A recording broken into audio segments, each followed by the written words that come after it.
नमस्कार दोस्तों, career online classes में आपका स्वागत है। दोस्तों आज फिर हम लोग देखेंगे कि एमसीक्यू का जो टॉप 100 क्वेश्चंस है उसमें हम लोगों ने 3 स्लॉट देख लिया है, वो कंप्लीट हो गया है। आज हम लोग एमसीक्यू के 100 क्वेश्चन का जो चौथा अर्थात अंतिम स्लॉट है उसकी चर्चा करेंगे। और दोस्तों यहां पर एक बात हम आपको बता दें, एक आपको सूचना देते हैं, जैसे ही ये आज खत्म होगा तो अगला जो स्लॉट हमारा होगा वो ट्रू और फॉल्स का होगा, यानी 100 ट्रू और फॉल्स क्वेश्चन रहेंगे। उसमें भी 4 स्लॉट में आपको टोटल जो है 4 स्लॉट के द्वारा टोटल 100 ट्रू फॉल्स के क्वेश्चन आपको प्रोवाइड करेंगे और वही क्वेश्चंस रहेंगे जो इंपॉर्टेंट है पॉइंट ऑफ व्यू से इसके ओ लेवल के एग्जाम से। दोस्तों ठीक है, तो चलिए हम लोग जो है अभी जो एमसीक्यू का टॉप 100 का जो 4 स्लॉट है उसकी शुरुआत करते हैं हम लोग।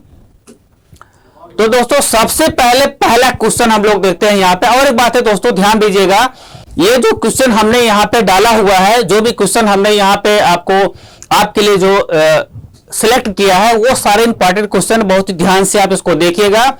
इसका यूज आपको जो डिस्क्रिप्टिव टाइप के क्वेश्चन है उसमें भी जरूर मिलेगा दोस्तों। तो ठीक है, आइए हम लोग चलते हैं, देखते हैं पहला क्वेश्चन कौन सा है। तो सबसे पहला क्वेश्चन ये है कि method is used to display entire contents of the file. मतलब फाइल में जो हम लिखते हैं, फाइल बनाते हैं, फाइल में लिखते हैं, तो उस फाइल में लिखे हुए सभी डेटा को किस प्रकार से, किस मेथड का यूज करके हम डिस्प्ले कराते हैं दोस्तों। तो यहां पे 2 मेथड दिए गए हैं, बाकी ऑप्शन तो इसी से रिलेटेड हैं। तो जो पहला ऑप्शन है दोस्तों वो है रीड लाइंस। यानी रीड लाइंस जो मेथड होता है वो सभी कंटेंट, फाइल में जो भी चीजें स्टोर होती हैं, आपने लिख के स्टोर किया हुआ होता है, सभी चीजों को डिस्प्ले कराता है। और ये डिस्प्ले कराता है किस फॉर्म में दोस्तों? लिस्ट के फॉर्म में डिस्प्ले कराता है। तो इसलिए पहला जो मेथड है उसका प्रयोग फाइल के सभी कंटेंट को डिस्प्ले कराने के लिए होता है दोस्तों। अब दूसरे पे आते हैं, दूसरा है रीड फंक्शन दोस्तों। रीड फंक्शन का प्रयोग भी फाइल्स के सभी डेटा को डिस्प्ले कराने के लिए यूज होता है। ये जो है इस प्रकार से ये दोनों फंक्शंस का प्रयोग फाइल के सभी कंटेंट को एक ही बार में डिस्प्ले कराने के लिए होता है। तो जो तीसरा ऑप्शन है बोथ ए एंड बी, मतलब पहला और दूसरा, तो ये तीसरा ऑप्शन सही है, अर्थात दोनों उपरोक्त मेथड जो है उस काम के लिए प्रयोग होते हैं दोस्तों। तो आइए हम लोग जो है दूसरे क्वेश्चन की ओर चलते हैं। अब ये है दोस्तों बहुत ही खास क्वेश्चन है, इसको ध्यान से देखिएगा। ये सब सारे क्वेश्चन जो अभी शुरुआत के हैं ये फाइल प्रोसेसिंग नामक चैप्टर से हैं। तो दोस्तों ये फाइल लिखा गया है, ये फाइल का नाम है, ध्यान से देखिएगा, ये फाइल का नाम है olabel.txt। ठीक है, ये फाइल का नाम लिखा गया है। ठीक, तो ये कहा गया है कि अगर ये फाइल सी में स्टोर है, olabel.txt file is stored into C drive, to open this file for reading we use. कहने का मतलब यह एक फाइल बनी हुई है जिसका नाम है olabel, और वो फाइल जो है टेक्स्ट फाइल है, वो सी ड्राइव में सेव है। अब उस फाइल के कंटेंट को हमको रीड करना है। तो अब कंटेंट को रीड करने के लिए हम निम्नलिखित में से कौन सा कथन यूज करेंगे, यानी जो लिखा हुआ स्टेटमेंट है इसमें से कौन सा सही है दोस्तों। तो चलिए हम लोग देखते हैं। पहला जो है देखिए, ये ओपन एक मेथड है। ओपन मेथड से क्या किया जाता है दोस्तों? ओपन मेथड से फाइल को ओपन किया जाता है राइट करने के लिए और फाइल से डेटा को डिस्प्ले कराने के लिए अर्थात रीड करने के लिए। तो यहां हमको रीड करना है। तो इन दोनों ऑप्शन में देखिए दोस्तों आर लगा हुआ है। आर का मतलब ही आर एक रीड मोड है, यानी जब फाइल में से डेटा को रीड किया जाता है तो हम आर मोड लगाते हैं। तो दोनों में आर मोड लगा, अर्थात दोनों ऑप्शन सही हो सकते हैं, लेकिन एक एक करके हमको देखना है शुरुआती चीजों को। यहां पे देखिए दोस्तों सी ड्राइव है, यह बता रहा है कि डेटा यानी जो फाइल है आपके सी ड्राइव के अंदर सेव है। यहां पे 2 स्लैश लगे हुए हैं और उसके बाद उस फाइल का नाम लिखा गया है, यानी सी ड्राइव के अंदर वो फाइल सेव है और उसका नाम है olabel। और यहां पे देखिए दोस्तों एक ही स्लैश लगा हुआ है, लेकिन यहां पे आर लगा हुआ है। आर का मतलब होता है रा स्ट्रिंग। ठीक है। आर का मतलब यहां पे होता है रा स्ट्रिंग। दोस्तों विशेष सारी चीजों को आप बहुत ही क्लियरली पढ़ लीजिए। हो सकता है ये किसी न किसी क्वेश्चन के रूप में जो है आपके सामने आ जाए, तो बहुत ही कंसीडरेशन के साथ में आप इसको पढ़ना है। तो दोस्तों ये जो पहला, इसको हम थोड़ा सा आपको बता ही देते हैं। पहला जो ये काम है, ये जो पहला स्टेटमेंट है, ये बिल्कुल सही है। कहने का मतलब यह है कि अगर सी ड्राइव के अंदर कोई फाइल है, उसमें से डेटा को रीड करना है, तो हम 2 ऐसा लगा देंगे तो वो फाइल वहां से आइडेंटिफाई हो जाएगी। अब दूसरा ऑप्शन जो लिखा है दोस्तों, इसमें एक ही स्लैश लगा हुआ है और पहले आर स्ट्रिंग लगा हुआ है। तो अगर हम एक ही स्लैश लगाते हैं तो वो एस्केप सीक्वेंस समझता है। एस्केप सीक्वेंस दोस्तों, ESCAPE, एस्केप सीक्वेंस, ये आपने पढ़ा होगा। एस्केप सीक्वेंस क्या काम करता है, नॉर्मल जो पेंटिंग होती है उसको रिमूव करके अपने हिसाब से पेंटिंग की फैसिलिटी देता है। तो अगर हमको एस्केप सीक्वेंस यानी स्लैश को हटाना है तो एक स्लैश और लगाना पड़ेगा। तो ये हमने ऊपर काम किया है, लेकिन अगर हमको इसको बिना दूसरा स्लैश हटा करके इसके एक्सप्रेशन को हटाना है तो पहले आर लगाना पड़ेगा। तो यानी आर लगाने से जो एस्केप सीक्वेंस का इफेक्ट है वो बिल्कुल रिमूव हो जाता है। तो हम ऐसा कर सकते हैं कि अगर किसी स्टेटमेंट में एस्केप सीक्वेंस लगा है और उसका इफेक्ट हम नहीं चाहते हैं कि हमारे आउटपुट पे आए, तो उसके पहले हम आर लगा देंगे। इसलिए यहां पे दोस्तों आर लगा हुआ है।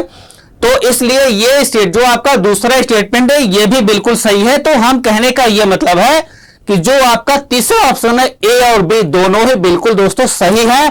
तो सी ड्राइव के अंदर स्टोर हुए ओ लेबल नामक फाइल से डेटा को रीड करने के लिए हम उपरोक्त दोनों में से दोनों ऑप्शन यूज कर सकते हैं दोस्तों।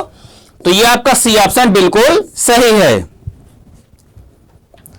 नेक्स्ट क्वेश्चन है, which of the following is correct to identify the right way to close a file. यानी निम्नलिखित में से जो भी कथन यहां पे लिखे गए हैं उसमें से कौन सा सही है फाइल को अच्छी तरह से बंद करने के लिए। दोस्तों फाइल में जब हम डेटा को राइट करते हुए रहते हैं या उसमें से रीड करते हुए रहते हैं तो फाइल के साथ में बहुत सारे रिसोर्सेज सिस्टम के यूज होते हैं। अब फाइल को बंद करने के बाद जो है सारे सिस्टम के रिसोर्सेज फ्री हो जाते हैं ताकि वो रिसोर्सेज जो है दूसरे काम में लग सके, ठीक है। इसलिए फाइल को क्लोज करते हैं लास्ट में। तो अब जो है निम्नलिखित में से कौन सा ऐसा स्टेटमेंट जो फाइल को सही तरीके से बंद करता है। तो पहला देखते हैं दोस्तों, पहला जो है ऐसा होता नहीं है, यानी ये पहला ऑप्शन आपका गलत है। क्लोज एक फंक्शन होता है लेकिन ऐसे पास नहीं करते हैं।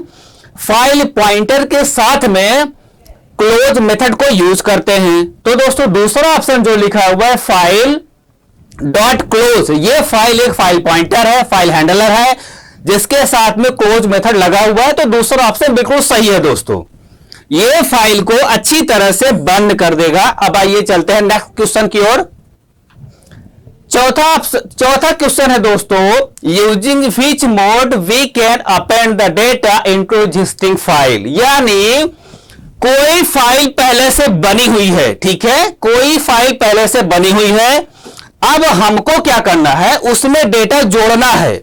जोड़ने का मतलब यह जितना डेटा लिखा हुआ है उसको मिटाना नहीं है, उसके लास्ट में लिख देना है। उसको बोलते हैं दोस्तों अपेंड करना। अपेंड का मतलब ही होता है कि जो भी डेटा लिखा है उसके नीचे से लिखते जाना, उसमें जोड़ते जाना, ठीक है। तो अगर कोई फाइल, जैसे मान लीजिए दोस्तों ये फाइल बनी हुई है, इसमें कुछ थोड़ा बहुत लिखा भी हुआ है, जैसे हमने लिखा है दिस, ठीक। अब हम चाहते हैं कि दिस के आगे लिखता हुआ चला जाए, तो दोस्तों उसको हमको अपेंड मोड में ओपन करना पड़ेगा। तो अपेंड मोड में जब हम ओपन करेंगे तो मोड के स्थान पे हम ए लगा देंगे या ए प्लस लगा देंगे। इन दोनों ही जो मोड दिए गए हैं ये बिल्कुल फाइल को अपेंड मोड में ओपन करने के लिए सही है। तो दोस्तों यहां पे तीसरा ऑप्शन जो है बिल्कुल सही है। इसको थोड़ा सा मैं आपको लिख के भी बता देता हूं। जैसे मान लीजिए दोस्तों फाइल है is equal to open method हमने यहां पे लगाया। अब मान लीजिए फाइल का नाम हमने लिखा कि ए नाम की फाइल है .txt, ठीक है, ये फाइल लिखा हुआ है। अब मोड कैसे लगाते हैं दोस्तों, ए लिख दीजिए यहां पे तब भी चलेगा, या ए प्लस लगा दीजिए तब भी चलेगा। कहने का मतलब ये ऐसा लिखेंगे तो हमारी फाइल जो पहले से है ए नाम की फाइल वो अपेंड मोड में ओपन हो जाएगी। इस प्रकार से ये दूसरा ऑप्शन बिल्कुल, तीसरा ऑप्शन बिल्कुल सही है दोस्तों। अगला क्वेश्चन है, which of the following mode will refer to binary file. दोस्तों यहां पे बहुत ही अच्छी तरह से आप समझ लीजिए, कंप्यूटर के अंदर जब हम फाइल प्रोसेसिंग के द्वारा फाइल बनाते हैं तो दो प्रकार की फाइलें हम बना सकते हैं। एक होता है टेक्स्ट फाइल और दूसरा होता है बाइनरी फाइल। टेक्स्ट फाइल में भी डेटा स्टोर करते हैं, थोड़ा साइज ज्यादा, ये डेटा को स्टोर करने के लिए साइज ज्यादा ले लेता है। और बाइनरी फाइल बाइनरी फाइल में भी डेटा स्टोर करते हैं, लेकिन इसका साइज थोड़ा टेक्स्ट फाइल से कम होता है, अर्थात ये ज्यादा अच्छी होती है क्योंकि स्पेस कम लेती है। वैसे रूप से बाइनरी फाइल का प्रयोग जो है सिस्टम की फाइलों को स्टोर, सिस्टम के डेटा को स्टोर करने के लिए किया जाता है। तो यहां पे बात यह है कि कौन सा ऐसा जो है मोड है जो बाइनरी फाइल से रिलेटेड है, ठीक है। तो बी दोस्तों, बी, अगर बी लगा है तो समझिए बाइनरी फाइल के लिए यूज हुआ है। तो दोस्तों देखिए, बी लगाने का दो तरीका है। जैसे मान लीजिए आर मोड में हमको फाइल को ओपन करना है तो हम आर बी लगा सकते हैं या आर बी प्लस भी लगा सकते हैं। तो उपरोक्त तो दोनों ही जो ए और बी हैं वो बाइनरी फाइल को रीड मोड में ओपन करने के लिए बिल्कुल पर्याप्त है दोस्तों। जैसा यहां पे देखिए, अगर मान लीजिए हम कोई फाइल बना रहे हैं, ओपन कर रहे हैं रीड करने के लिए, हमने लिखा ओपन, और दोस्तों ओपन करने के बाद फाइल का नाम मान लीजिए हमने ए रखा है, डॉट एक्सटेंशन आप कुछ भी दे सकते हैं, हमने लिखा BAT, ठीक है। उसके बाद हम यहां पे मोड देंगे दोस्तों, किस मोड में फाइल हमारी ओपन होगी। तो मोड ही डिसाइड करता है कि फाइल किस प्रकार की है और किस मोड में ओपन होगी। तो दोस्तों यहां पे हम RB लिख सकते हैं या RB प्लस भी लिख सकते हैं। तो इससे क्या होगा, हमारी बाइनरी वाली फाइल ही ओपन होगी। क्लियर है दोस्तों। तो ये आपका दूसरा ऑप्शन, तीसरा ऑप्शन बिल्कुल सही है, ठीक है। ये ए एंड बी बोथ दोनों। नेक्स्ट ऑप्शन है, the pickling is used for. Pickling का प्रयोग के लिए होता है दोस्तों। यहां बिल्कुल सही क्वेश्चन है, इसके पहले से रिलेटेड ही है। बाइनरी फाइल में डेटा जो है बाइनरी अर्थात बाइट के रूप में स्टोर होता है दोस्तों, ठीक। आप उसको अगर ओपन करेंगे तो कुछ डेटा ऐसे मिलेंगे जो आप पढ़ ही नहीं पाएंगे क्योंकि वो बाइट कोड में स्टोर होते हैं। तो नॉर्मल जब हम डेटा देते हैं तो टेक्स्ट फाइल में तो हूबहू वैसे स्टोर हो जाता है, लेकिन बाइनरी फाइल में डेटा को स्टोर करने के लिए मुझे उसको कन्वर्ट करना पड़ता है हम लोग को बाइट के फॉर्म में अर्थात बाइनरी के फॉर्म में। तो पिकलिंग जो दोस्तों ये प्रोसेस है ना, ये पिकलिंग जो प्रोसेस है ये उसी के लिए बनाया ही गया है। पिकलिंग से क्या होता है, हमारा डेटा जो है बाइनरी फॉर्म में चेंज होता है अर्थात बाइट के फॉर्म में चेंज होता है, ये इसके बारे में है। तो आइए ऑप्शन दोस्तों हम लोग देखते हैं, convert the data into byte stream format. देखिए दोस्तों यहां पे बिल्कुल सही लिखा गया है, डेटा को हमको बाइट स्ट्रीम फॉर्मेट में बदलने के लिए पिकलिंग का प्रयोग होता है।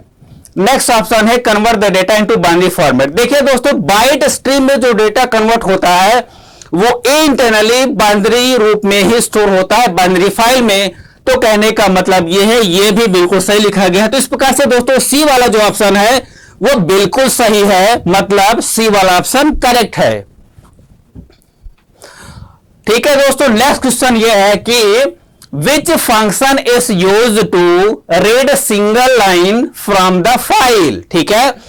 कौन सा निम्नलिखित में से कौन सा ऐसा ऑप्शन है दोस्तों जो फाइल में से एक लाइन को रीड करके डिस्प्ले कराता है, ठीक है। तो एक है रीड लाइंस, आप ध्यान से देखिए, आपको पता ही चल जाएगा दोस्तों। यहां पे लिखा है सिंगल लाइन, लेकिन यहां पे यस लगा हुआ है, तो ये बिल्कुल हो ही नहीं सकता है। रीड लाइन से मतलब होता है अधिक लाइनें, बट यहां पे लिखा है सिंगल लाइन, तो ये ऑप्शन बिल्कुल नहीं है। तो अगर हम दूसरे पे आए दोस्तों तो यहां पे लिखा है रीड लाइन, तो बिल्कुल ये सही है क्योंकि इसके अलावा कोई भी ऑप्शन यहां पे है ही नहीं। तो दूसरा ऑप्शन दोस्तों बिल्कुल करेक्ट है, मतलब रीड लाइन का प्रयोग किसी भी फाइल से सिंगल लाइन एक बार में निकालने के लिए यूज होता है। नेक्स्ट ऑप्शन ये है, नेक्स्ट जो हमारा क्वेश्चन है दोस्तों वो है, which of the following statement invokes the function.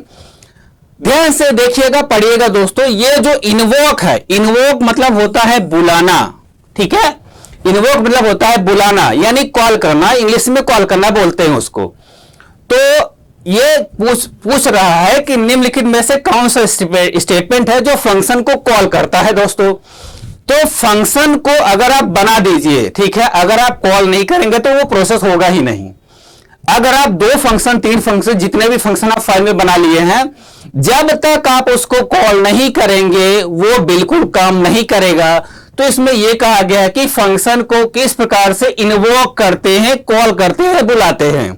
तो दोस्तों फंक्शन हेडर बिल्कुल नहीं, फंक्शन हेडर और फंक्शन डेफिनेशन एक ही चीज है, क्योंकि फंक्शन को एक डिफाइन करते हैं हेडर के रूप में। तो तीसरा ऑप्शन जो है देखिए दोस्तों, फंक्शन कॉल, थोड़ा सा स्पष्ट है ये क्वेश्चन, ठीक है।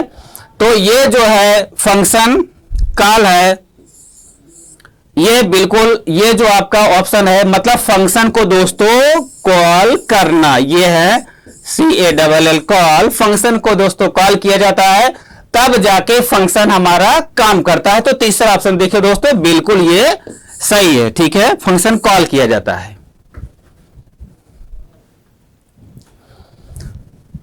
नेक्स्ट क्वेश्चन है दोस्तों, to call the function which are the following statement is used. अब यहां पे वही क्वेश्चन को थोड़ा सा और अच्छी तरह से बताया गया है। ये सब क्वेश्चन दोस्तों इंपॉर्टेंट हो जाते हैं एग्जाम में। तो ये कहा गया है कि निम्नलिखित में से कौन सा ऐसा स्टेटमेंट है, ऑप्शन तो दोस्तों बिल्कुल सही है, थोड़ा सा चेंजेस है बस।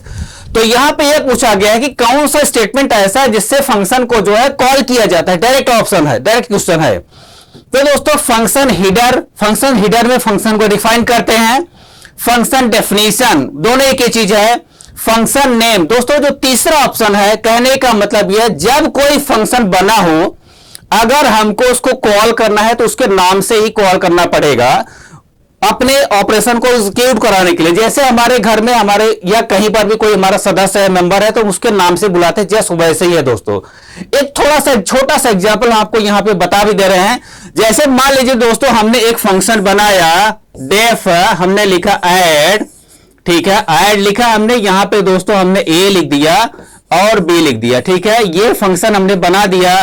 और यहां पे सिंपल हमने प्रिंट किया, यहां पे किया A+B, ठीक है, A+B, ये फंक्शन 2 नंबर को ऐड करेगा। अब हमको अगर कॉल करना है फंक्शन को, तो सीधा फंक्शन डिफाइन हो गया, ये फंक्शन बन गया दोस्तों। ये फंक्शन हेडर भी है, फंक्शन डेफिनेशन भी है। अब फंक्शन को हमको कॉल करना है, तो कॉल करने के लिए सीधा फंक्शन का नाम लिखेंगे दोस्तों, और इससे रिलेटेड जो आर्गुमेंट है वो पास कर देंगे। हमने एक मिनट दोस्तों, यहां पे देखिए, अगर हमको 2 आर्गुमेंट पास करने हैं, ठीक है, तो यहां पे हम क्या करेंगे, आर्गुमेंट को पास कर देंगे।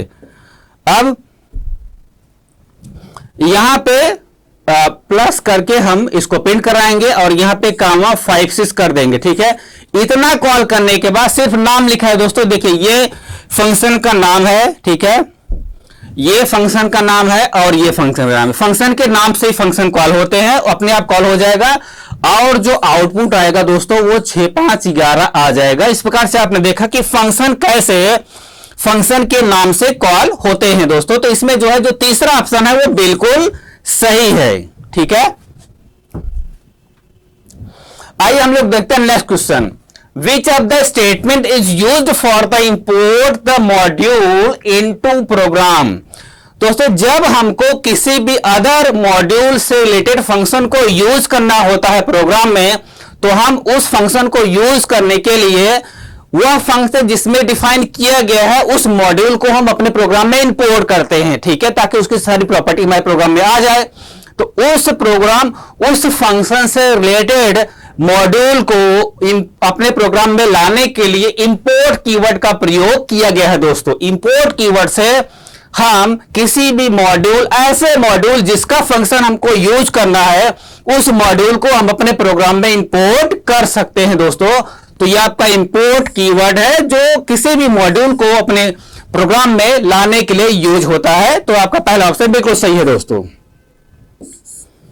ठीक। नेक्स्ट है to use the SQRT method. दोस्तों यहां पे बिल्कुल उसी पहले वाले से रिलेटेड क्वेश्चन ये भी है। देखिए दोस्तों यहां पे जो है बोला गया है कि एसक्यूआरटी एक फंक्शन है to use the SQRT method of math module. बताया है इन्होंने कि मैथ मॉड्यूल का एक SQRT मेथड है, ठीक है, उसको यूज करना है। तो module which statement is valid, कहने का मतलब यह है दोस्तों, इस प्रश्न का यह मतलब है कि मैथ मॉड्यूल का एक SQRT फंक्शन है, ठीक है। जैसे यहां पे देखिए एक मैथ नाम का मॉड्यूल डिफाइन किया गया है, इसके अंदर SQRT नाम का एक फंक्शन भी बनाया गया है। तो यह कहा गया है कि अगर हमको SQRT इसको यूज करना है अगर अपने प्रोग्राम में, तो कौन सा ऐसा स्टेटमेंट होगा जो बिल्कुल सही है, जो हमारे मैथ मॉड्यूल को प्रोग्राम फाइल में लाएगा और जिसके द्वारा हम SQRT फंक्शन को यूज कर लेंगे, ठीक है। तो एक एक करके देखते हैं। इंपोर्ट मैथ जब करेंगे दोस्तों, तो मैथ नाम की जो मॉड्यूल है जिसके अंदर SQRT फंक्शन है वो हमारे प्रोग्राम में आ जाएगा। कहने मतलब है ये बिल्कुल सही, करेक्ट है। दूसरा है फ्रॉम मैथ इंपोर्ट SQRT। दोस्तों ये जब करेंगे, अगर हम ये करते हैं तो अच्छा, थोड़ा सा मैं ऑप्शन चेक कर बताता हूं, फिर बताता हूं कि कैसे इन सबको यूज भी कर सकते हैं। पहला ऑप्शन बिल्कुल सही है। दूसरा ऑप्शन भी फ्रॉम मैथ इंपोर्ट SQRT, ये क्या काम करेगा, मैथ को इंपोर्ट तो करेगा ही करेगा, प्लस SQRT फंक्शन को भी इंपोर्ट कर लेगा। तो ये थोड़ा सा अच्छा है, यूज करते समय आपको थोड़ा लिखना पड़ेगा। तो आपका दूसरा स्टेटमेंट भी बिल्कुल फेवर में है, सही है। तीसरा है इंपोर्ट मैथ एज एम, तो ये भी ऑप्शन बिल्कुल सही, यानी ये कथन जो लिखा है, इस कथन से मैथ मॉड्यूल आपका इंपोर्ट हो जाएगा, ठीक। तो कहने का मतलब है तीनों तो सही दिए गए हैं। तो चौथा आल दैवज्ञानी कह रहा है कि क्या तीनों सही हैं, तो मतलब सही हैं। अच्छा सही तो है तीनों ऑप्शन, मतलब चौथा ऑप्शन आपका बिल्कुल करेक्ट है, अर्थात ऊपर के तीनों सही है। तो कैसे हम इसका यूज करेंगे, यहां पे देख लीजिए। अगर ये होगा तो इस प्रकार से यूज होगा, हम ऐसा लिखेंगे प्रिंट, ध्यान से देखिएगा दोस्तों, प्रिंट लिखेंगे और इसके अंदर हम मैथ के साथ में यूज कर लेंगे। हमने लिखा मैथ डॉट SQRT और यहां पे दे देंगे 16 और ऐसा कर देंगे तो आएगा 4.0, ठीक है। ये पहला तरीका है। अगर ऐसा इंपोर्ट किया जाता है तो कैसे यूज होगा दोस्तों, यहां पे देख लीजिए सीधा प्रिंट, क्योंकि SQRT अपने आप आ गया है, तो प्रिंट हमने लिखा SQRT, यहां पे 16 दिया दोस्तों, तो प्रिंट होगा 4.0, ये भी सही है। अब हम इसको कैसे यूज करेंगे दोस्तों, यहां पे जो है रिनेम किया गया है, मैथ को यम नाम से रिनेम किया गया है। यहां पे इसको कह सकते हैं RENAME, रिनेम किया गया है। तो हम मैथ की जगह यम का यूज करेंगे दोस्तों। तो कैसे, ऐसे लिख सकते हैं प्रिंट, सीधा हम लिखेंगे यम, क्योंकि नाम हो गया है m डॉट SQRT और यहां पे लिख देंगे 16, तो हमारे सामने आउटपुट आएगा 4.0। तो कहने का मतलब ये तीनों ऑप्शन बिल्कुल सही है दोस्तों। तो हम चलते हैं आगे क्वेश्चन की ओर। नेक्स्ट है the ARGV is provides the data in list form but the ARGV takes the data from where. कहने का मतलब है जो कमांड लाइन आर्गुमेंट का दोस्तों जो चैप्टर है, चैप्टर तो फाइल प्रोसेसिंग का, उसके अंदर कमांड लाइन आर्गुमेंट है, ठीक है, टॉपिक है। तो उसमें यह कहा गया है कि जो ARGV होता है वो डेटा तो लेता है, वो डेटा लेता है, लेकिन देता है वो लिस्ट के फॉर्म में। सारे जो डेटा ARGV जो देता है दोस्तों, डेटा वो लिस्ट के फॉर्म में होता है। तो वो कह रहा है कि डेटा तो देता है लिस्ट के फॉर्म में, लेकिन लेता कहां से है दोस्तों। तो आइए चल के हम लोग देखते हैं। पहला ऑप्शन है कि फ्रॉम इनपुट फंक्शन। दोस्तों इनपुट फंक्शन से डेटा बिल्कुल लिया नहीं जाता है, जब हम ARGV का यूज करते हैं नॉर्मली लिया जाता है। तो from the right input function, दोस्तों ये पाइथन 2 का फंक्शन है, पाइथन 3 में भी काम करता है, लेकिन जब इसका यूज करेंगे तो ARGV के साथ में यूज होगा नहीं। तीसरे ऑप्शन पे आते हैं ए एंड बी बोथ, अर्थात दोनों ही सही नहीं है। चौथे ऑप्शन पे आते हैं फ्रॉम कमांड लाइन आर्गुमेंट। कहने का यह मतलब है कि अगर हम ARGV का यूज करते हैं दोस्तों, आर्गुमेंट वैल्यू ARGV का यूज करते हैं, तो हम डेटा को कमांड लाइन आर्गुमेंट से देते हैं। डेटा को कमांड लाइन आर्गुमेंट से वो लेता है और हमको डेटा को स्ट्रिंग के फॉर्म में देता है। दोस्तों कमांड लाइन आर्गुमेंट का मतलब यह होता है कि py डॉस जो हमारा कमांड विंडो होता है, वहां से जब हम पाइथन के फाइल को एग्जीक्यूट कराते हैं, रन कराते हैं, तो py आपका कमांड हो जाता है, उसके बाद फाइल का नाम देते हैं, फिर उसके बाद जो डेटा देते हैं वो होता है कमांड लाइन आर्गुमेंट, जो argv से प्राप्त होता है लिस्ट के फॉर्म में दोस्तों। तो ठीक है, इस प्रकार से दोस्तों जो चौथा ऑप्शन ये बिल्कुल सही है, यानी argv data command line argument से लेता है। ये इंपॉर्टेंट क्वेश्चन है, आ सकता है दोस्तों। ठीक है, तो नेक्स्ट क्वेश्चन की ओर हम लोग बढ़ते हैं।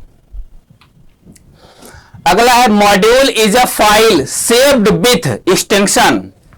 मॉड्यूल दोस्तों एक प्रकार का फाइल ही होता है, उसमें हम बहुत सारे फंक्शन बना सकते हैं, क्लास भी बना सकते हैं, वेरिएबल भी डिफाइन कर सकते हैं। दोस्तों आपके ओ लेवल सिलेबस में क्लास नामक चैप्टर रही है, तो हम लोग वहां पे फंक्शन बना सकते हैं, उसमें वेरिएबल भी डिफाइन कर सकते हैं और बाद में यूज कर सकते हैं। तो जो मॉड्यूल हम लोग बनाते हैं दोस्तों, वो फाइल जब सेव होती है तो उसका एक्सटेंशन क्या जरूरी है देना। तो दोस्तों आइए हम लोग देखते हैं। डॉट मोड बिल्कुल दोस्तों नहीं होगा, डॉट py। यहां पे एक बात बहुत ही ध्यान देने वाली है, पाइथन का प्रोग्राम कोई भी हो, मॉड्यूल हो या नॉर्मल प्रोग्राम हो, डॉट py एक्सटेंशन से ही सेव किया जाएगा दोस्तों। ठीक है, तो ये इंपॉर्टेंट है। नॉर्मली अगर कुछ आते कि पाइथन के फाइल का एक्सटेंशन क्या होता है, तो दोस्तों डॉट py होता है। ठीक है, जैसे पहले सी का डॉट सी था, सी प्लस का डॉट सी प्लस प्लस होता है, जावा का डॉट जावा होता है, वैसे ही पाइथन के फाइल का एक्सटेंशन भी डॉट py होता है। ठीक है, तो चलिए दोस्तों इसमें दूसरा ऑप्शन सही है। अब हम लोग चलते हैं नेक्स्ट क्वेश्चन की ओर। चौथा ये नेक्स्ट वाला क्वेश्चन है दोस्तों, फ्रॉम मैथ इंपोर्ट एस्ट्रिक का साइन लगा हुआ है। ये स्टेटमेंट दोस्तों एक दिया हुआ है स्टेटमेंट। ठीक है, ये स्टेटमेंट दिया हुआ है। अब ये कह रहा है कि ये स्टेटमेंट जो है import which of the following, निम्नलिखित में से जो भी दिए गए हैं उसमें से जो है कौन से स्टेटमेंट को ये इंपोर्ट करता है। यानी जो स्टेटमेंट ये दिया गया है फ्रॉम मैथ इंपोर्ट एस्ट्रिक, तो ये निम्नलिखित में से किसको इंपोर्ट करेगा। ध्यान से देखिए दोस्तों, फ्रॉम मतलब कहां से, मैथ एक मॉड्यूल का नाम है दोस्तों, जिसके अंदर सभी मैथमेटिकल फंक्शंस डिफाइन होते हैं। इंपोर्ट मतलब लाना है, एस्ट्रिक का साइन लगा है दोस्तों। तो ध्यान से ये देखिएगा, क्वेश्चन अक्सर आता है एस्ट्रिक जहां पे लगा हो इस प्रकार के क्वेश्चन में, वो ऑल के लिए होता है, सभी के लिए होता है। तो कहने का मतलब यह, अगर हम ऐसा करेंगे तो मैथ के अंदर के जितने भी फंक्शन हैं सब हमारे प्रोग्राम में आ जाएंगे। हम उन फंक्शन को सिर्फ उनके नाम से यूज कर सकते हैं, क्योंकि सारे फंक्शन आ गए हैं। तो पहला देखिए, हमने यहां पे लिखा है यस की मैथ ओनली, नहीं बिल्कुल गलत है, ओनली नहीं। दूसरा है मीन मेथड ओनली, नहीं। मैक्स मेथड ओनली, नहीं। दोस्तों ये जो आपका है ये मैथमेटिकल फंक्शन है, तो बाकी नीचे आ जाइए, इससे कोई मतलब नहीं दोस्तों। ये जो आपका चौथा ऑप्शन दिया गया है, क्योंकि ये मीन और मैक्स जो है दोस्तों, अगर ये वैसे तो मैथमेटिकल फंक्शन है भी नहीं, तो आप यहां पे कंसीडर करिए ये जो एसक्यूआरटी फंक्शन मैथमेटिकल फंक्शन है, लेकिन केवल नहीं इंपोर्ट होगा। तो यहां पे all math module related method, यानी जब हम एस्ट्रिक लगा देंगे तो मैथ मॉड्यूल के सारे फंक्शंस मेथड हमारे प्रोग्राम में आ जाएंगे। हम उसको नॉर्मली यूज कर सकते हैं केवल नाम से, जैसे यहां पे देखिए ऐसा यूज करें। इसको लिखने के बाद हम सिंपल ऐसा लिखेंगे, प्रिंट SQRT, यहां पे लिख देंगे दोस्तों ब्रैकेट में 16, तो हमारे सामने आउटपुट आ जाएगा 4.0 दोस्तों। ठीक है, तो ये सारे मैथमेटिकल फंक्शन को हम आपके प्रोग्राम में ला देगा। तो आपका जो फोर्थ ऑप्शन है दोस्तों वो बिल्कुल राइट है, मतलब सही है दोस्तों। ठीक है, नेक्स्ट क्वेश्चन है what is the use of dir function. दोस्तों ये सब इंपॉर्टेंट क्वेश्चन है, आपको लेवल के एग्जाम में कहीं ना कहीं मिलेंगे जरूर। dir फंक्शन का काम क्या है दोस्तों, इसका जो dir फंक्शन है इसका काम क्या है। तो यहां पे देखिए दोस्तों काम लिखा गया है, एक एक करके हम लोग पढ़ते हैं। Display the all property of the function, display the all property of the imported module. यानी कहने का मतलब यह dir फंक्शन का काम यह है कि फंक्शन की सभी प्रॉपर्टी को डिस्प्ले कराना, या फंक्शन या मॉड्यूल की सभी प्रॉपर्टी को डिस्प्ले कराना।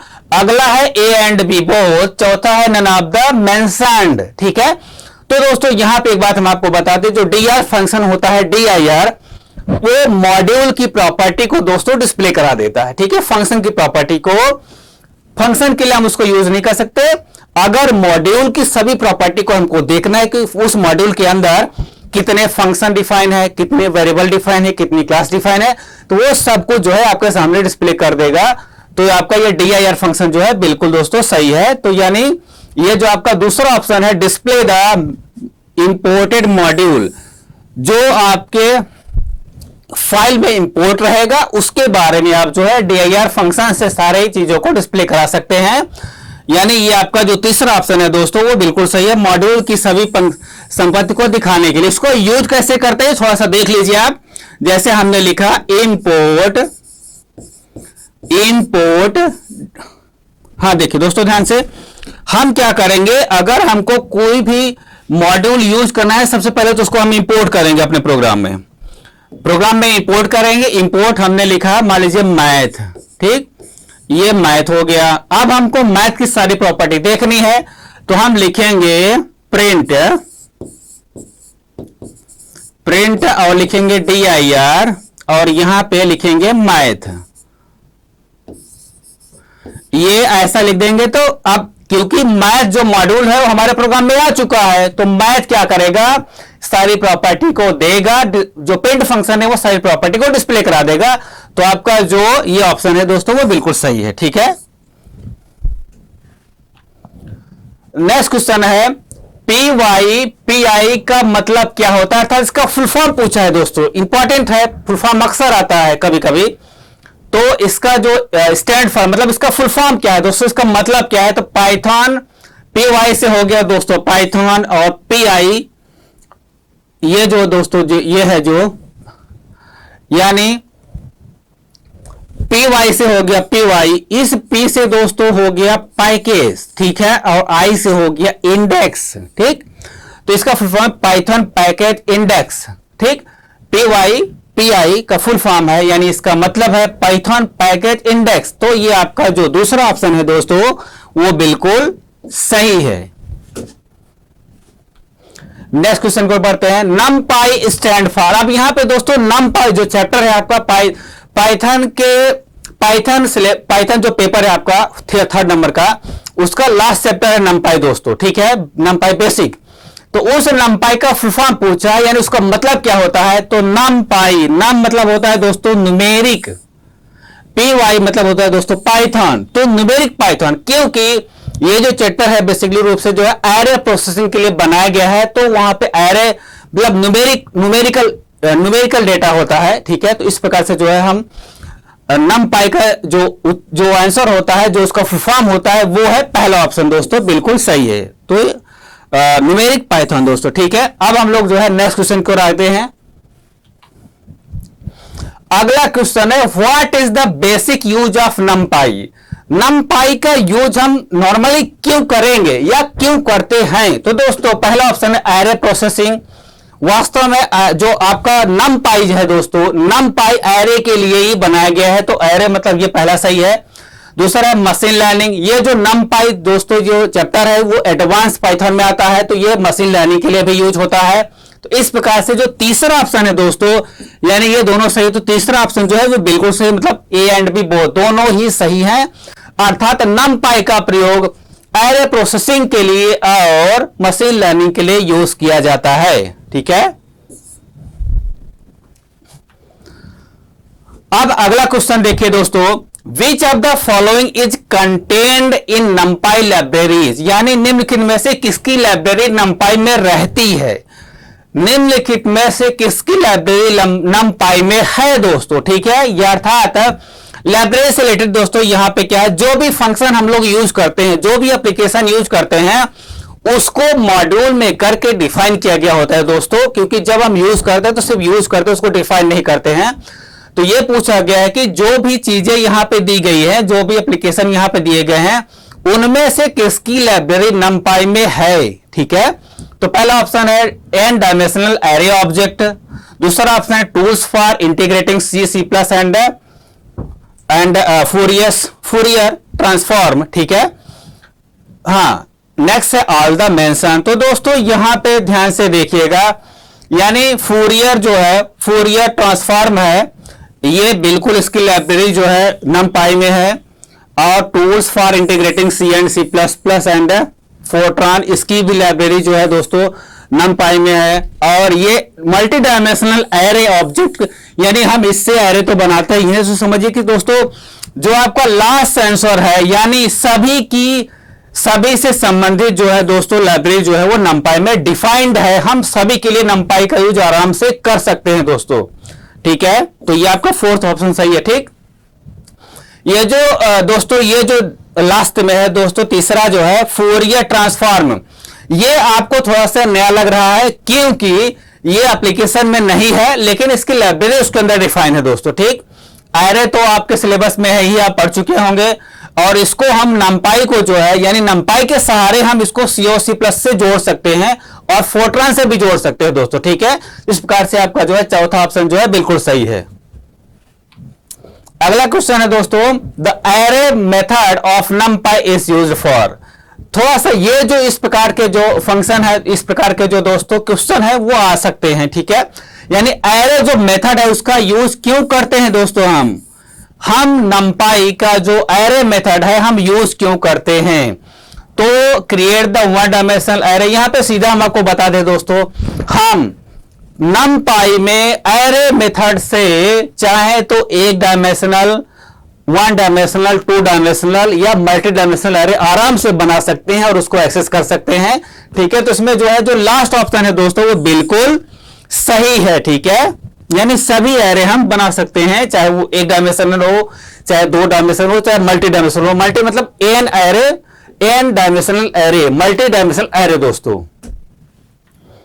नेक्स्ट ऑप्शन है which of the following function is used for checking the data, checking the type of data.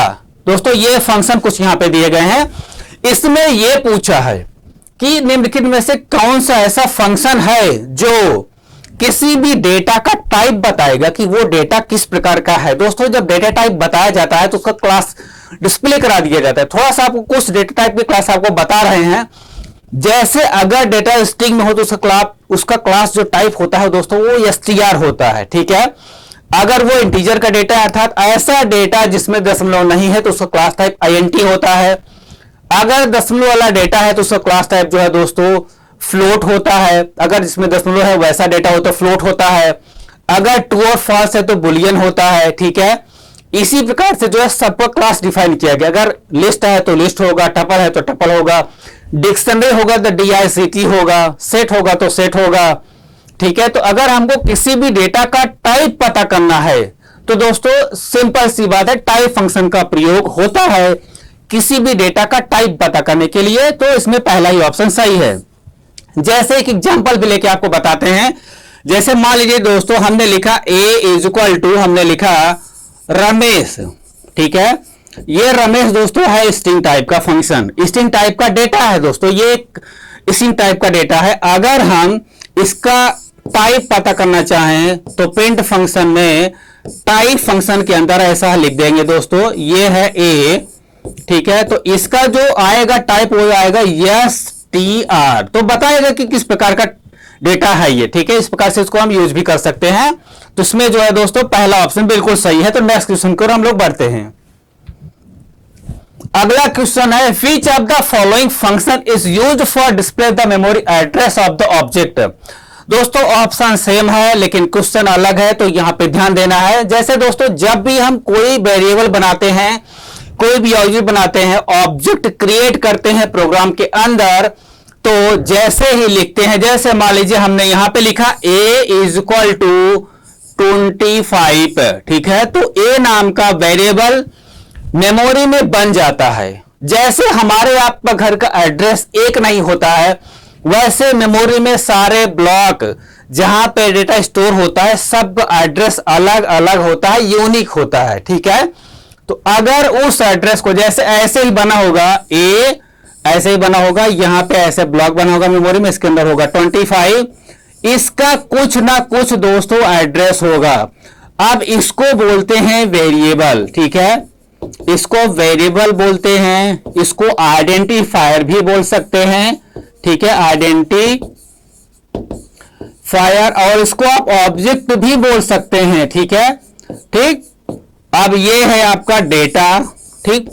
अब ये डेटा है और ये है आपका एड्रेस, मेमोरी एड्रेस, ठीक, मेमोरी एड्रेस है ये, ठीक। अब इसको अगर हमको डिस्प्ले कराना है तो कौन सा फंक्शन यूज करेंगे, विच of the following function is used, ठीक। तो देखिए दोस्तों टाइप फंक्शन, तो टाइप पता करने का होता है, ऐड फंक्शन यहां पे यूज होता नहीं इसके लिए। जो आपका आईडी फंक्शन है, आईडी फंक्शन का प्रयोग किसी भी वेरिएबल, आइडेंटिफायर या ऑब्जेक्ट के मेमोरी एड्रेस को डिस्प्ले कराने के लिए यूज होता है। अगर हम यहां पे एक एड्रेस प्रिंट कराना चाहें तो हमको ऐसा लिखना है,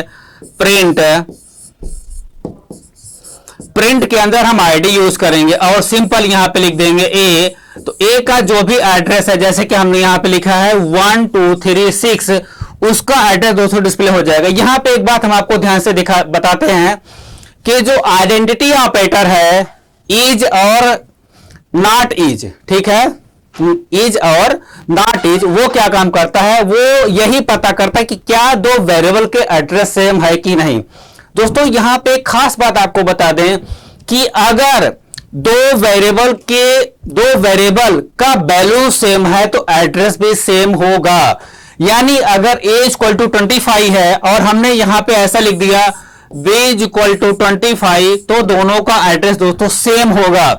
ऐसा b नाम का ब्लॉक बनेगा और उसके अंदर होगा 25 और इसका जो एड्रेस होगा वो बिल्कुल सेम होगा। तो दोस्तों ये जो आपका आइडेंटिटी ऑपरेटर, इसको थोड़ा सा पढ़ लीजिएगा, हो सकता है उसके बारे में वो पूछ ले, डिस्क्रिप्टिव टाइप का क्वेश्चन, कि आप जो है वेरिएबल का एड्रेस डिस्प्ले करा के दिखाइए, ठीक है। इस प्रकार से क्वेश्चन आ सकते हैं। तो अगर हम यहां पे, अगर बी का भी अगर हम यहां पे प्रिंट कराते हैं एड्रेस आईडी फंक्शन से, तो दोस्तों सेम ही आएगा क्योंकि वैल्यू सेम है 1236। अगर हम यहां पे वैल्यू है दोस्तों, अगर सीधा हम वैल्यू को भी दे दे ऐसा, अगर हम यहां पे लिख दे आईडी, ठीक है, आईडी, और यहां पे डायरेक्ट लिखते हैं वैल्यू को 25 दोस्तों, तब भी एड्रेस आपका 1236 यानी सेम आ जाएगा। तो यहां पे बात ध्यान देनी होगी, अगर पाइथन में ही सिर्फ ऐसा होता है कि अगर वैल्यू सेम है दो वेरिएबल का तो एड्रेस भी सेम ही होगा, मतलब वहीं से वो इंटरनली, वहां से इंटरनली जो है जोड़ दिया जाता है दोस्तों। तो इस प्रकार से जो है तीसरा ऑप्शन बिल्कुल सही है आपका, ठीक है। नेक्स्ट ऑप्शन है which one is the escape sequence. इसमें दोस्तों एस्केप सीक्वेंस क्या है, एस्केप सीक्वेंस क्या है थोड़ा सा ये आपको यहां पे बता दें। जैसे नॉर्मली यहां पे थोड़ा सा आपको हम बता दें what is the escape sequence. Escape sequence को अप्लाई करने के लिए स्लैश का प्रयोग होता है, ठीक है। ये एक कैरेक्टर के रूप में, ये कैरेक्टर के रूप में दोस्तों माना जाता है और इसका प्रयोग एस्केप सीक्वेंस में होता है। एस्केप मतलब, स्किप मतलब हटाना या अवॉइड करना, सीक्वेंस मतलब जो क्रम चल रहा है। तो एस्केप सीक्वेंस कौन है, which one is the escape sequence, थोड़ा सा मैं आपको यहां पे बता रहा हूं। जैसे मान लीजिए हम ऐसा प्रिंट करते हैं, प्रिंट हमने लिखा दिस, ठीक है, फिर हमने लिखा इज पाइथन, ठीक है, पाइथन हमने यहां पे लिख दिया। अब इसको अगर हम प्रिंट कराएंगे तो नॉर्मल पूरा ऐसा आउटपुट, इसका आउटपुट दोस्तों ऐसा आएगा, ऐसा आएगा, नॉर्मल जैसा लिखा है वैसा ही आएगा, दिस इज अ पाइथन। ये सीक्वेंस है, ठीक है, ये प्रिंट करने का सीक्वेंस है। इसके अगर हम इसको बिगाड़ना चाहें तो हम यहां पे एस्केप सीक्वेंस कैरेक्टर था स्लैश का यूज कर सकते हैं। कैसे बिगाड़ सकते हैं, अगर हम यहीं पर इसको यूज कर ले दोस्तों, अगर हम यहां पे ऐसा यूज करते हैं, यानी ये हो गया, अगर हमने लिखा प्रिंट, ठीक है, प्रिंट हमने लिखा दिस और हमने लिखा इज यहां पे ये लगा दिया जो एस्केप सीक्वेंस है, और हमने लिखा दोस्तों पाइथन, तो क्या होगा आप समझ रहे होंगे। दिस पहले जो इसका आउटपुट है दोस्तों, दिस यहां पे आएगा, इज यहां पे आएगा, ए आएगा, पाइथन जो है दूसरी लाइन से आ जाएगा, ठीक। तो इस प्रकार से हम इस जो क्रम चल रहा है उसको स्किप कर देते हैं। तो यानी जो ए जो स्लैश के साथ में यूज किए गए हैं ये सभी क्या करते हैं, एस्केप सीक्वेंस हैं और सभी नॉर्मल प्रिंटिंग को हटाकर अपने हिसाब से प्रिंटिंग सुविधा देते हैं। यहां पे एक और बात बता दें दोस्तों, इसके सीक्वेंस को एस्केप सीक्वेंस को हटाने के लिए एस्केप कैरेक्टर स्लैश का यूज होता है, और उसको हटाने के लिए अर्थात एस्केप सीक्वेंस कैरेक्टर के सीक्वेंस को हटाने के लिए हम राइट स्ट्रिंग मतलब आर का यूज करते हैं दोस्तों। तो अगर जैसे ये नई लाइन का दोस्तों, यहां पे हम लिख देते हैं ये न्यू लाइन का है। इससे क्या होता है, नई लाइन स्टार्ट हो जाती है, जहां पे हम लिखते हैं जैसे यहां पे देखो दोस्तों, यहां पे लिखा तो ये एक लाइन में आएगा, फिर दूसरे लाइन में ये आ जाएगा। ये क्या काम करता है, सिर्फ ये जो डबल कोटेशन मार्क है उसको पिन कर देगा दोस्तों, और कुछ नहीं करेगा। ये कैरेज रिटर्न है दोस्तों, कैरेज रिटर्न है। कैरेज रिटर्न क्या करता है, जहां इसको लिख देंगे प्रिंटिंग वहीं से स्टार्ट हो जाएगी। जैसे एक लाइन आपको बता देते हैं, यहां पे जैसे हमने लिखा, इसको देख लीजिए, यहां पे हमने लिखा प्रिंट, और हमने यहां पे लिखा कि ए, फिर हमने आर लगाया, ठीक है, और हमने लिखा बी, ठीक, ये हमने इसको बंद कर दिया, तो इसका आउटपुट सिर्फ बी आएगा, यानी कैरेज रिटर्न। ये इसको हटा देगा, प्रिंटिंग यहां से ही स्टार्ट करेगा दोस्तों। तो इस प्रकार से जो है, ये जो तीनों दिए गए हैं वो सभी स्केप सीक्वेंस हैं। तो ये जो चौथा ऑप्शन है दोस्तों वो बिल्कुल सही है। ये थोड़ा सा इंपॉर्टेंट है, ये इंपॉर्टेंट है दोस्तों, ये इंपॉर्टेंट है। हो सकता है पूछ ले कि ये क्या चीज है, ये कौन सा स्केप सीक्वेंस है, तो कैरेज रिटर्न इसको बोलते हैं, ठीक है। ये न्यू लाइन के लिए है, जहां पे लगा देंगे नई लाइन से दे देगा सारा आउटपुट आपका। तो नेक्स्ट क्वेश्चन को बढ़ते हैं दोस्तों। अगला क्वेश्चन है कि ये एक्सप्रेशन है, अगर इवेल्यूएट करेगा तो क्या आउटपुट आएगा, ठीक है। यानी ये जो लिखा गया एक्सप्रेशन, देखिए दोस्तों, यहां पे कुछ चीजें आप यहां पे देख लीजिए। ये इसको बोलते हैं ऑपरेटर, ठीक है, ये ऑपरेटर है, इसको बोलेंगे ऑपरेटर, ठीक है, क्योंकि ये ऑपरेट करता है वैल्यू को। और ये जो वैल्यू है इसको बोलेंगे ऑपरेंड, ठीक है। ऑपरेंड मतलब वैल्यू, वैल्यू पर ऑपरेटर ऑपरेशन करता है। तो अगर इसको प्रोसेस करेंगे तो क्या होगा, यहां पे आउटपुट आपको दिखाते हैं। देखिए दोस्तों, इसमें 3 ऑपरेंड हैं और 2 ऑपरेटर है, लास्ट में असाइनमेंट ऑपरेटर है, ये लास्ट में प्रोसेस होगा। तो पहले क्या होगा, यहां पे मल्टीप्लिकेशन लगा हुआ है, यहां पे स्टिक का साइन लगा, यहां पे जो है मल्टीप्लिकेशन के लिए स्टिक का साइन लगा हुआ है, और यहां पे प्लस का साइन लगा हुआ है। तो दोस्तों प्रायोरिटी से अगर देखें तो पहले ये दोनों प्रोसेस होंगे। अगर ये दोनों प्रोसेस होंगे तो 30 दहम्मा हो जाएगा दोस्तों 300, ठीक है। उसके बाद जो रिजल्ट आएगा, सॉरी मैंने 3000 लिख दिया, ठीक है, ठीक। अब क्या होगा, ठीक, अब ये इसका आंसर तो 300 आ गया। अब ये दोनों प्रोसेस होंगे तो दोनों क्या होंगे दोस्तों, प्लस होंगे, तो 300 हो जाएगा। अगर हम इसके आंसर की बात करें दोस्तों तो हो जाएगा इसका टोटल आंसर 327, ठीक है। तो इस प्रकार से जो आपका पहला ऑप्शन है दोस्तों वो बिल्कुल सही है। कहने का मतलब यह है, दोनों जोड़ेंगे तो हो जाएगा 327। तो आपका जो पहला ही ऑप्शन है वो बिल्कुल सही है दोस्तों। इस प्रकार से आपने देखा कि हम लोगों ने जो है एमसीक्यू के टॉप 100 क्वेश्चन देखिए दोस्तों कंप्लीट किए हैं। एक लास्ट क्वेश्चन बचता है, द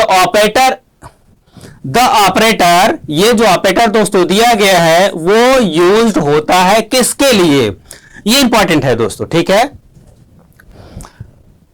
एक एक करके आपको बताते हैं, बिट वाइज और लॉजिकल और। दोस्तों ये जो ऑपरेटर है बेसिक रूप से दोस्तों ये जो ऑपरेटर है वो है बिट वाइज, ठीक है, बिट वाइज के लिए काम करता है।